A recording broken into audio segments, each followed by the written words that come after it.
Welcome back, everybody, to another episode of Ask ZOEL A Question. Today we're going to talk about some of Jimmy's stuff, specifically speaker cabinets.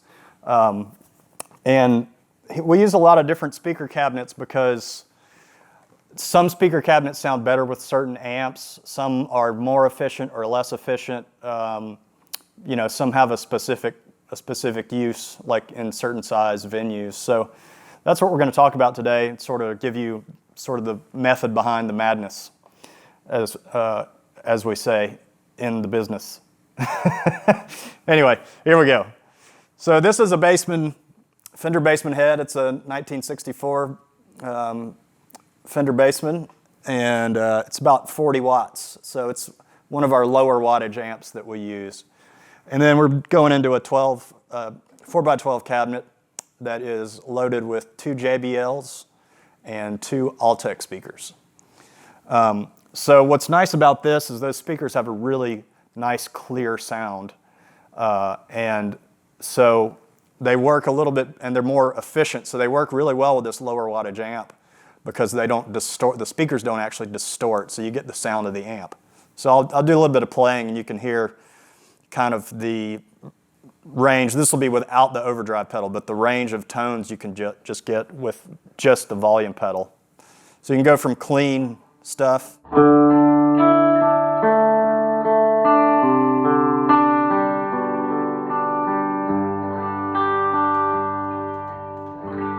a little bit of reverb in.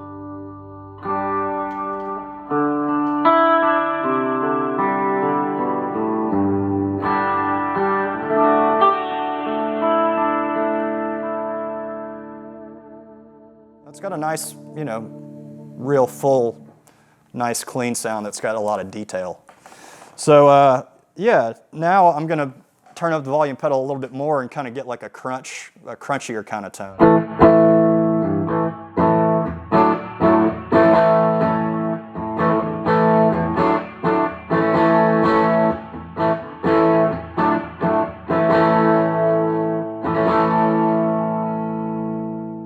And then you can actually use this with the volume pedal all the way up for like a blues kind of lead tone. So that's what this sounds like.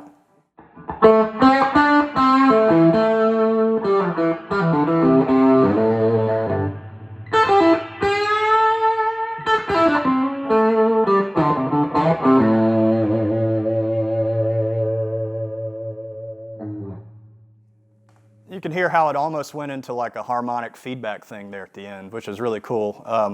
Jimmy relies on that kind of sound a lot for a lot of stuff to get those just notes that seem like they sustain forever. So yeah, that's all basically without the overdrive. I'm not going to go into the overdrive stuff today. We're just going to hear the sound of the amp with the different speaker cabinets, so you can sort of see essentially the differences in sound. If you want to, you know, pick your favorite, put it in the comments. All right, so we're going to stop for a second. We'll switch out speaker cabinets and we'll come back with a different one.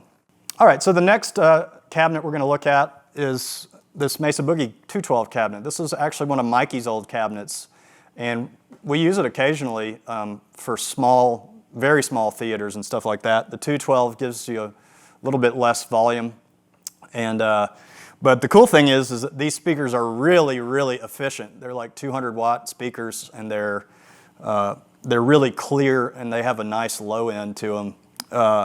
These are the ElectroVoice 12Ls. And so yeah, this is one of the cabinets that Mikey used with his Soldano back in the day. I really like these speakers, and you can hear the difference, hopefully, on your computer speakers.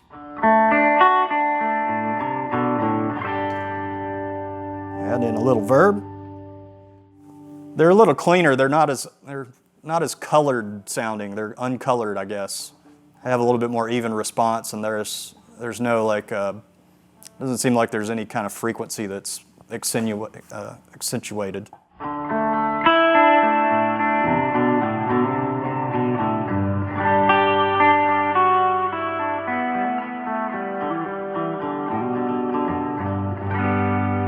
Really nice for you know, clean sounds like that. So now we'll do a little bit of a crunch sound.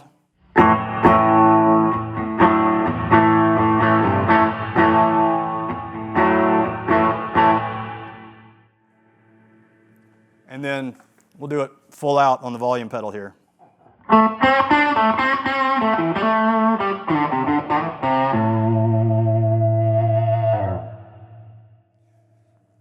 So we're just switching these out, you know, putting the other cabinets in front. Normally, this would be back with the amp on top of it, but for convenience sake, we're just rolling them in and out. All right, so now we're going to do a SoundCity cabinet. That's a 4x12 that has 4 ceramic tone tubbies. All right, the next one. This is the vintage SoundCity cabinet that Jimmy's had for a while. I don't know, he didn't get it since I've been working for him, so I think he's had it since he was younger. But this one's loaded with the tone tubbies, the ceramic version. And Jimmy said this is a little secret he said he learned from Steve Kimmick. Apparently the tone tubby speakers sound better at altitude, like if we're at Red Rocks or, you know, some of those higher altitude places. Something like this with the tone tubbies, that's what we'll pull out and use. So that's an interesting little fact. Anyway, let's play.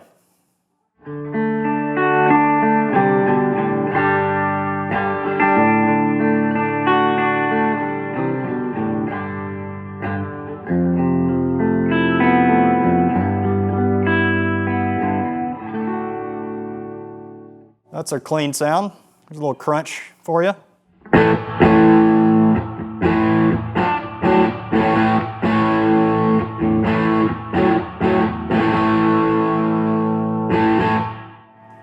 And then we've got volume pedal dimed. Here's our blues lead tone.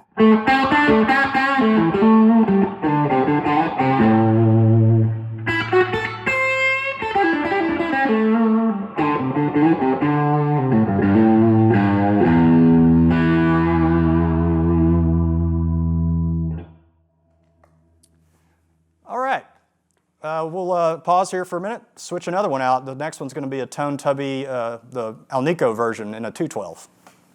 All right, here we've got a little hard truckers cabinet. This is, I think it's one of JB's old cabinets, but it has the tone tubby Alnico speakers in it. Jimmy's got the cabinet that we normally use, which is a 412 tone tubby cabinet. It's a green color one. But yeah, just for showing you kind of what they sound like, since I don't have that cabinet right now, we'll use this one. It's a 212 cabinet, so it could be used in a smaller room. Here's what it sounds like. Here's our clean. All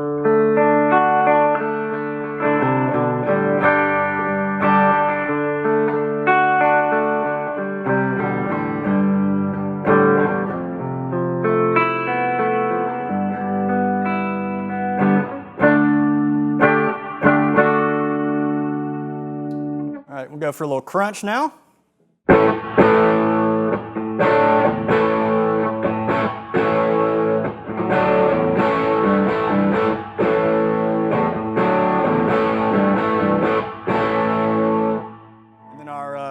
Lead tone here with the dime or the volume control dimed.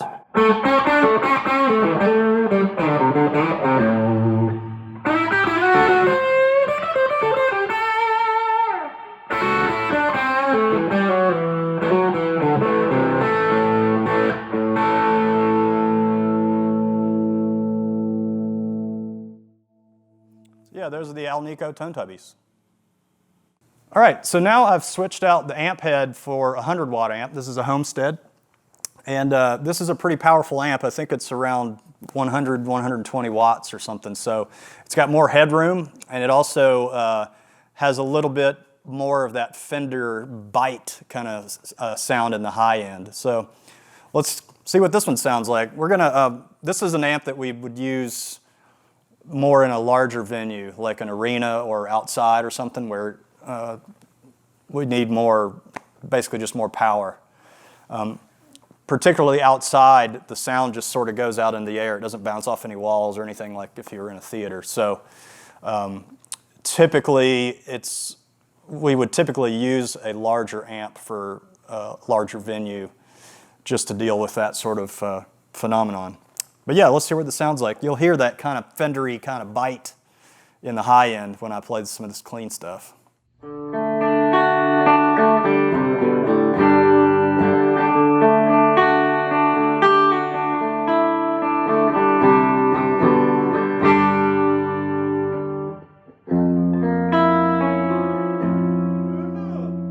that again.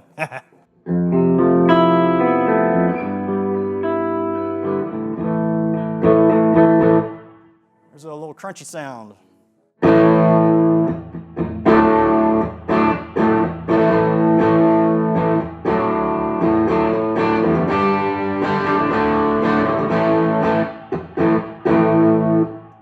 So yeah, we're running through this Altec and JBL cabinet again.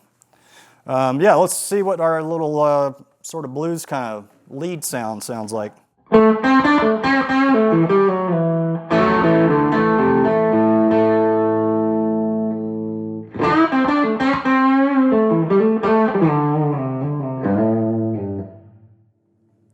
So yeah, the other thing I wanted to mention, this amp's only up about halfway. I can't turn it all the way up because I think it would probably clip the microphone and it would distort the actual digital signal that we're getting on the camera.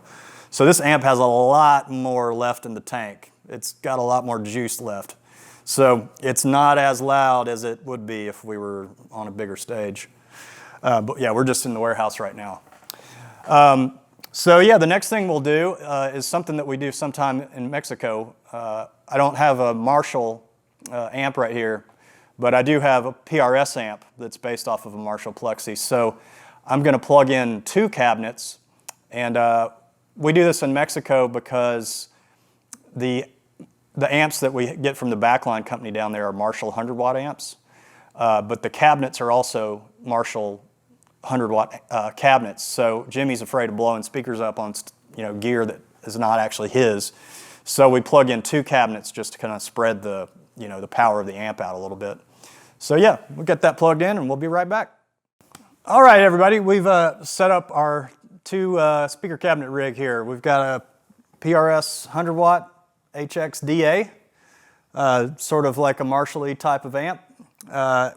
This cabinet is loaded with JBLs. It's got 2 D120Fs and 2 K120s. And then the Germino cabinet over here is loaded with Scumbacks speakers. So the Scumbacks are a little bit more like the old school Celestion speakers that were used in a lot of Marshall amps back in the 60s. And then the JBLs, are a higher powered sort of speaker that were used in a lot of Fender amps.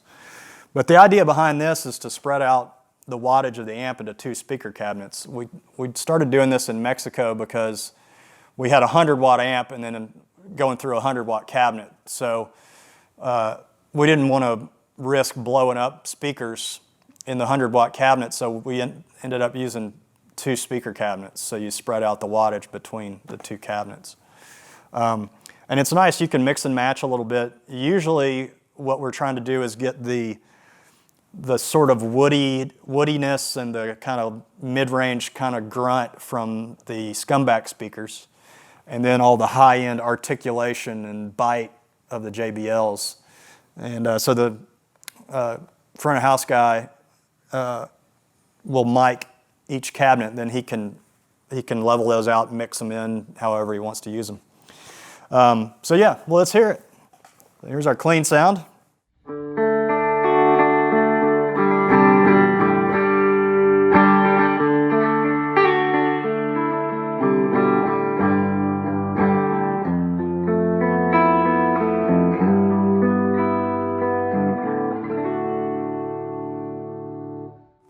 All right, now we'll do crunch.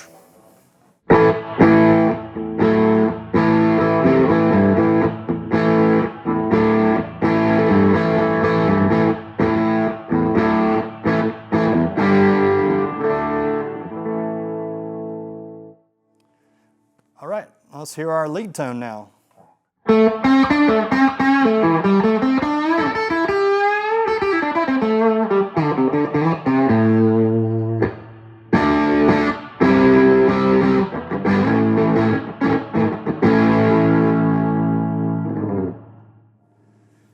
So yeah, so I hope this explains kind of the way that we go about mixing and matching amps and cabinets. It's usually to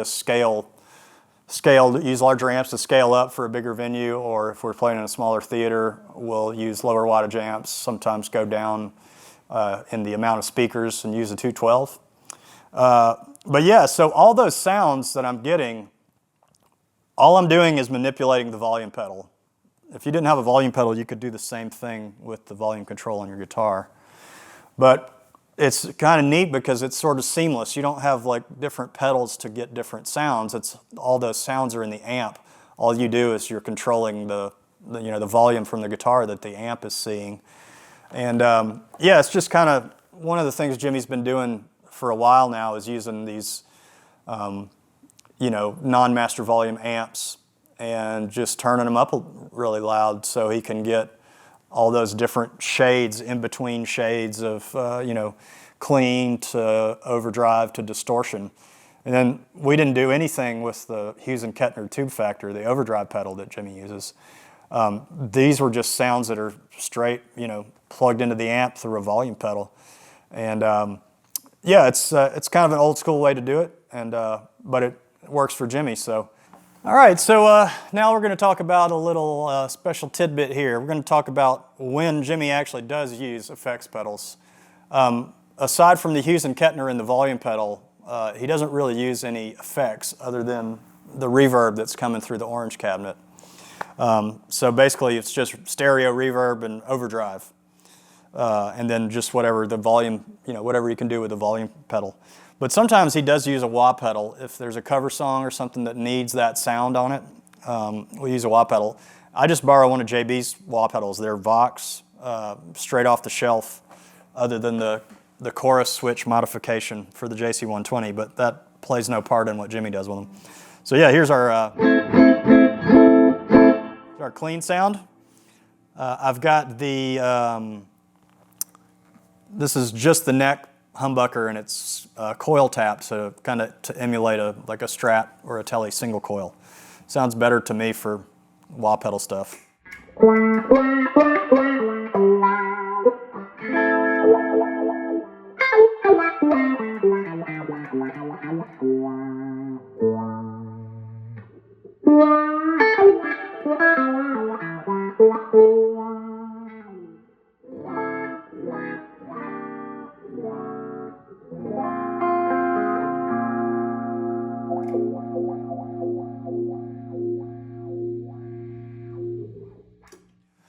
So yeah, occasionally wah pedal usage. The only other, I think he used a Mutron, not octave pedal, envelope filter at some of the Classic Center shows, I think from 2011 when they played Fire on the Mountain, but that was the only time he's ever used that. The other time he used a fuzz. It's down here, it's a Cattle and Bright Fuzz-Rite, which is a copy of the old, I think, Mose-Rite Fuzz-Rite. It's a really strange, like 60s tone. It's kind of got that Satisfaction kind of vibe to it. But Halloween, I forget which year it is, but I think we were in Broomfield, Colorado, and they played some Doors songs, and there's a fuzz tone on some of those songs. So this is what that sounds like. I'm back just straight humbucker, straight neck humbucker right now. So this is what that fuzz sounds like.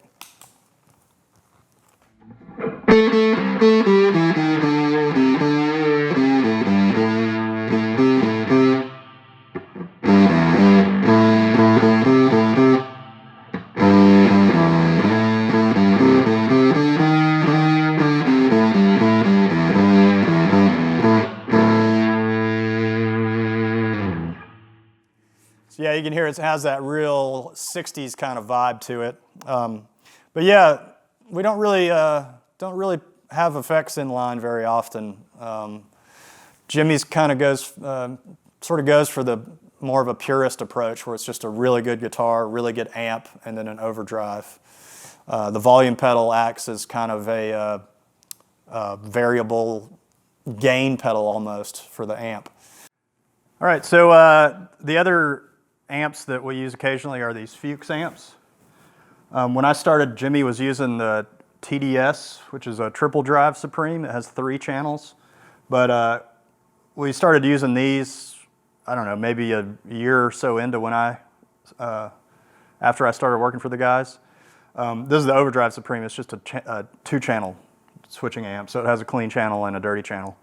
I think these sound a little sweeter in the high end than the triple drive, so we started using these. You'll notice I still am using this line out box thing, but you don't have to. We used to run the reverb side off the effects loop. This amp has an effects loop, so you just send it to the reverb and then everything else is the same. The other thing is I'm not using the Hughes and Kettner. So there's no overdrive box. It's totally, the distortion just comes from the amp. So yeah, let's hear what it sounds like. Here's the clean channel.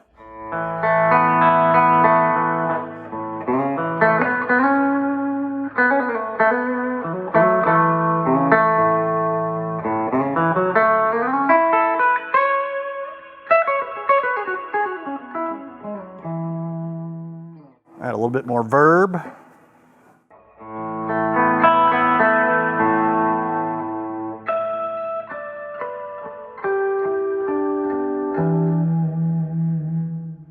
And then here's the dirty channel.